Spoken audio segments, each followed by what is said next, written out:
ओम शांति। सहज योगी बनना है तो परमात्मा प्यार के अनुभवी बनो. சகஜ யோகி ஆக வேண்டும் என்றால் பரமாத்மா அன்பின் அனுபவம் நிறைந்தவராக ஆகுங்கள். परमात्मा प्यार आनंदमय झूला है. इस सुखदायी झूले में झूलते सदा परमात्मा प्यार में लवलीन रहो तो कभी कोई परिस्थिति व माया की हलचल आ नहीं सकती. பரமாத்மா அன்பு என்பது ஆனந்தமயமான ஊஞ்சலாகும்.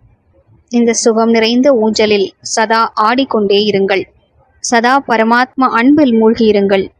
அப்போது எந்த விதமான சூழ்நிலையுடைய அல்லது மாயையினுடைய குழப்பங்கள் ஏற்பட முடியாது.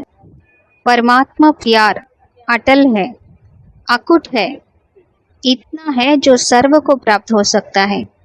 लेकिन परमात्मा प्यार प्राप्त करने की विधि है ஞாரா பண்ணா. பரமாத்மா அன்பு என்பது அளவற்றது, துண்டிக்க முடியாதது, அனைவருக்குமே கிடைக்கும் அளவிற்கு அளவற்றது.